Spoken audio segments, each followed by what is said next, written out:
Hoje nós vamos dar continuidade ao nosso assunto de análise de demonstrações financeiras. E hoje nós vamos ver as demonstrações de resultado do exercício.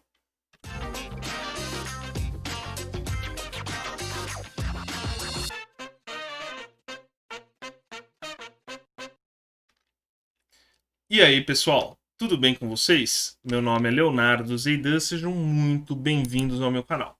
Bom, como eu já falei aqui no começo do vídeo, hoje a gente vai ver o assunto de demonstrações de resultado do exercício. No vídeo anterior, a gente falou sobre balanço patrimonial, né? E o próximo passo é a demonstração do resultado.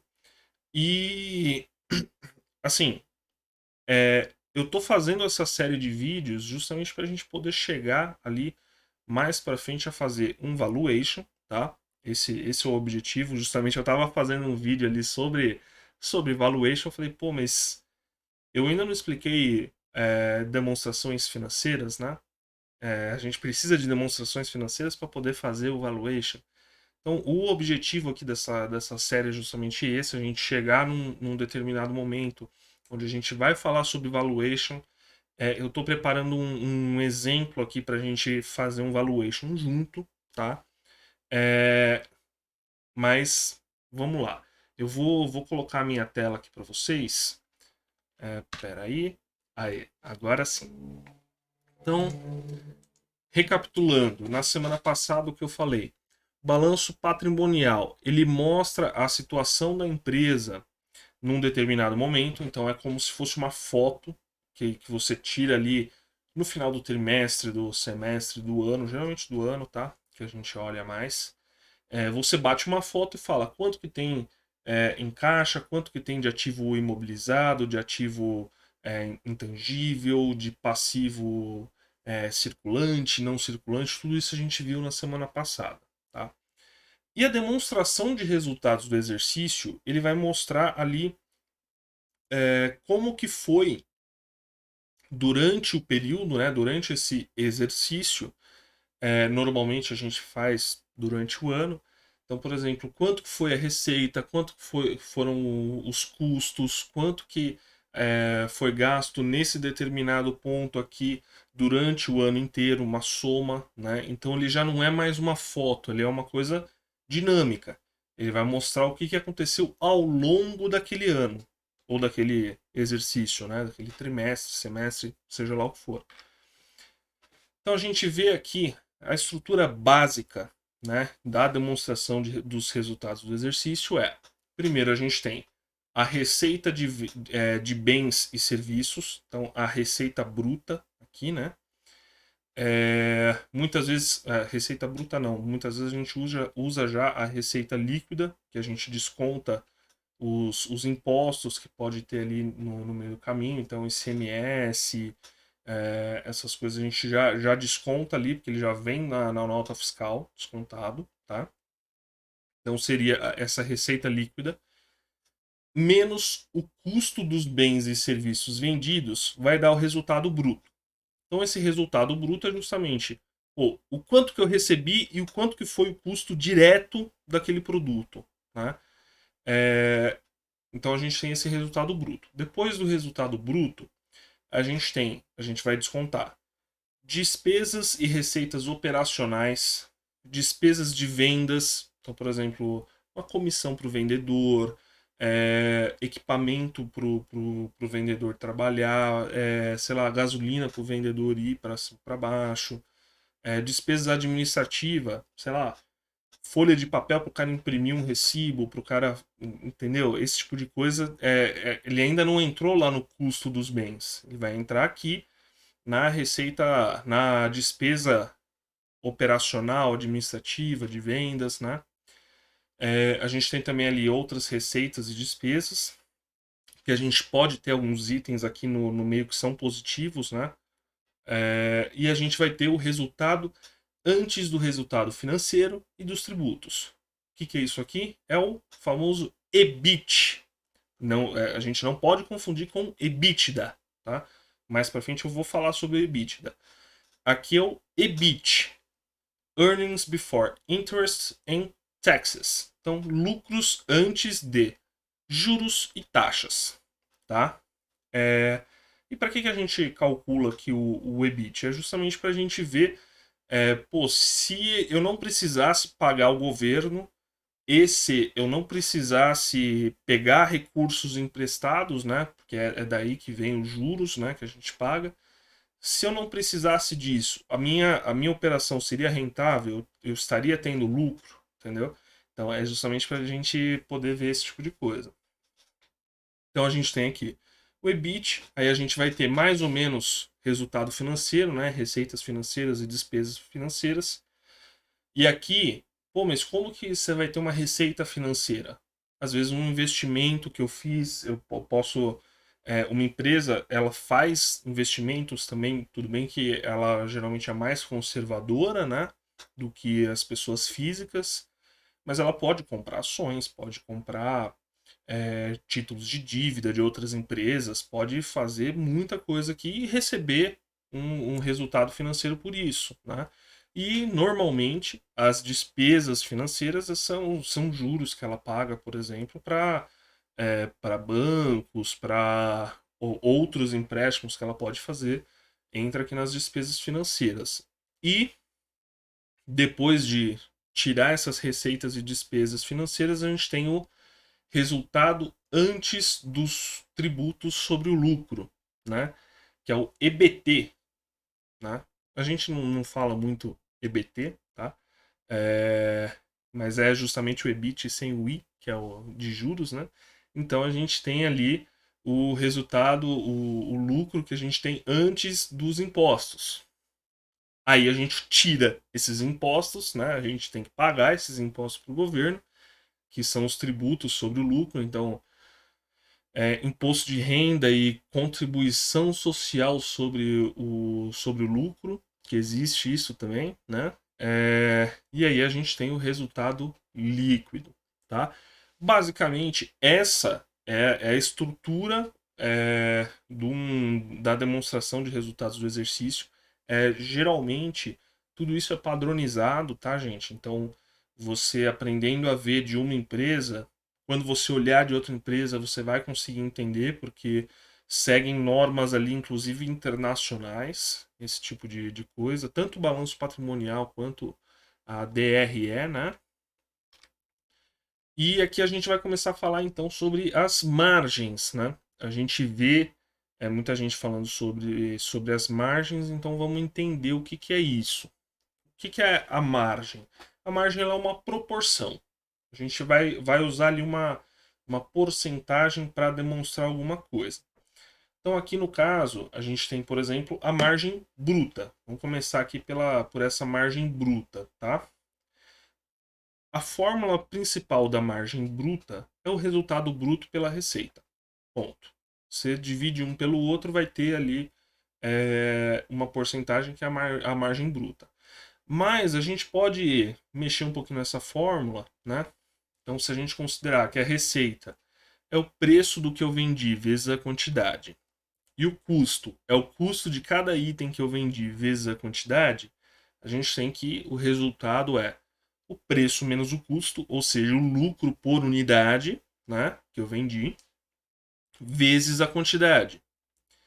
Então, a margem bruta pode ser reescrita dessa forma aqui: preço menos o custo, que é o lucro, vezes a quantidade, dividido pelo preço vezes a quantidade, que é a receita, né?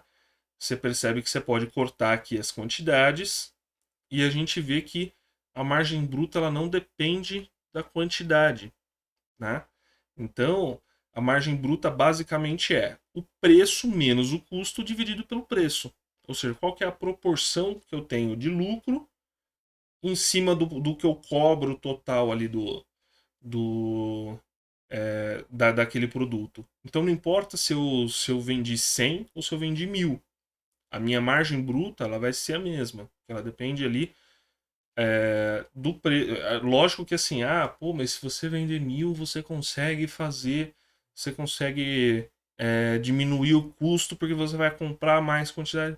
Eu sei, pessoal, mas o que eu estou falando aqui é só a formulazinha básica. A gente sabe que a escala da coisa muda totalmente a operação, mas é só para vocês entenderem que se eu fiz 1000 ou se eu fiz 1001, isso provavelmente não vai alterar muita coisa na margem bruta, tá? Depois a gente tem a margem EBIT, que é o EBIT sobre a receita. A gente vê que sempre o que a gente quer calcular sobre a receita, é a proporção daquilo em cima da receita. Então a gente sabe que o EBIT são os lucros antes dos juros e taxas, tá? Então a gente tem que a margem EBIT ela vai ser menor do que a margem bruta, né? Porque tem descontos aqui que a gente vai fazer, né? Tem os descontos operacionais, por exemplo, que a gente vai fazer nessa margem EBIT que não entrariam diretamente aqui na margem bruta, né? Então a margem EBIT vai ser sempre menor do que a margem bruta. E por fim a gente tem a margem líquida, que é o resultado líquido, é o geralzão, né? O lucro no final ali, na última linha, o lucro no final, dividido pela receita, tá? E isso aqui vai me mostrar exatamente qual que é a margem, o dinheiro no bolso, quanto que o cara conseguiu fazer realmente ali de margem em cima daquilo. Pô, Leonardo, mas para que eu vou usar a margem bruta, a margem EBIT, se eu posso usar a margem líquida e já ter direto o resultado? Realmente, muita gente usa só a margem líquida, não tem problema nenhum, tá? Para você comparar duas empresas, esse tipo de coisa. Mas, para que serve ali a margem bruta, a margem EBIT, margem líquida, e depois a gente vai ver a próxima aí vai ser a margem EBITDA, que eu vou entrar um pouquinho mais no assunto de depreciação e amortização antes da gente ver. Mas para que eu uso isso? Porque assim, se a minha margem bruta, se ela já é próxima a zero ou até negativa, é porque a minha operação, o core business ali da coisa, já não é rentável. Entendeu? Então, assim, é muito mais fácil você identificar onde que podem estar problemas na operação da empresa quando você faz essa comparação entre as margens. Então, pô, uma empresa que a margem bruta dela já começa errado, você fala, pô, aí fica difícil. Você não consegue. É difícil de você cortar custo ali da produção, né? É muito mais fácil, por exemplo, você melhorar a margem EBIT do que você melhorar a margem bruta, né? Justamente porque aqui na margem EBIT você pode. é, Bom, você pode fazer um monte de coisa para melhorar, né? Na margem líquida, por exemplo, quando você mexe com impostos, com juros, esse tipo de coisa, então, por exemplo, uma renegociação de dívida da empresa, se ela consegue, sei lá, ela pagava uma taxa de juros de 10% ao ano, de repente ela conseguiu fazer um acordo e pagar 2% ao ano, isso aí já vai mexer absurdamente na margem líquida, entendeu? Mas perceba que isso necessariamente não mexeu na margem bruta, né? Ela continuou com a operação ali dela é, tendo a mesma rentabilidade bruta, né? O que mexeu foi entre esses dois aqui, que são os juros, ou, por exemplo, se a empresa consegue negociar com o governo uma alíquota de imposto menor, né? Existem várias coisas que dá para se fazer nesse quesito. Então é interessante a gente ver essas diferenças nas margens para a gente ver como que as coisas influenciam em cada uma, né? Você saber, pô, se a gente tiver aí uma alta se o Banco Central aumentar a taxa de juros, onde que vai mexer aqui? Margem bruta vai mexer? Será? Provavelmente não, né? A margem EBIT vai mexer? Earnings before interest and taxes. Então, não, provavelmente não vai mexer. Margem líquida vai mexer? Provavelmente vai, entendeu?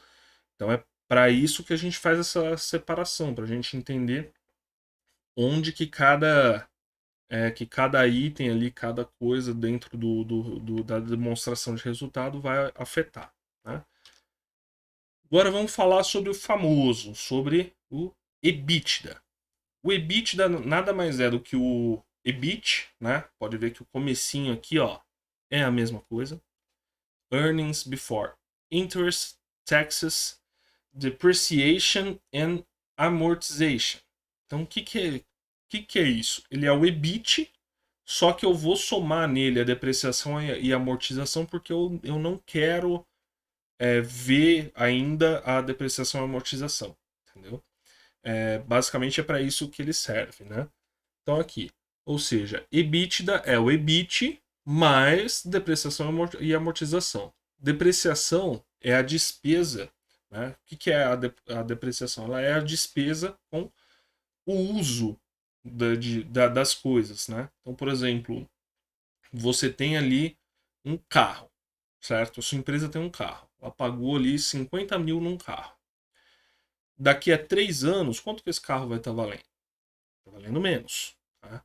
Então, quando ela comprou, ela pagou um dinheiro, mas entrou 50 mil, que é o valor do carro, nos ativos. Só que esses 50 mil caiu para 40, caiu para 30. Isso é uma depreciação. Né? Conforme você tem o desgaste do carro, esse carro vai valendo menos, você tem essa depreciação. Note que a depreciação, tanto a depreciação e a amortização, ela não tem saída de caixa. Por quê? O carro eu já comprei lá atrás, eu já tive esse gasto lá atrás. Só que ele estava no meu ativo. Né? Então, assim, não é que está saindo caixa da empresa, mas o ativo que ela tem está perdendo valor. Ela está utilizando ali uma coisa que ela já tinha pago e isso está perdendo valor. A amortização, ela é basicamente a mesma coisa que a depreciação, só que para ativos intangíveis.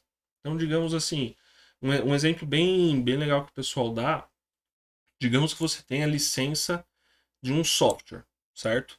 Então, pô, você contratou uma empresa lá e você pode usar o software dela durante 5 anos, né? Você paga lá no começo. Você compra ali a licença durante 5 anos. Só que durante esses 5 anos, meio que o valor da sua licença ele vai diminuir, até ele chegar no zero, porque você não pode mais usar ele. Então, a amortização ela vai justamente comendo esse valor ali. Geralmente o pessoal faz linear, tá? Um cálculo simples, pega, sei lá, gastei 5 mil no software durante 5 anos, é 1.000 por ano e acabou. Entendeu? Então, depois de um ano, eu tive uma amortização aqui de 1.000 nesse software, porque eu já paguei lá atrás, mas eu só tenho mais 4 anos de utilização dele. E pode ser para outras coisas, tá? Aqui eu só dei o exemplo do software, porque é um ativo intangível que a empresa às vezes pode ter ali, né? Mas existem outros, marcas, patentes, esse tipo de coisa são ativos intangíveis que é, estão ali, eles vão entrar no cálculo dessa amortização. Né?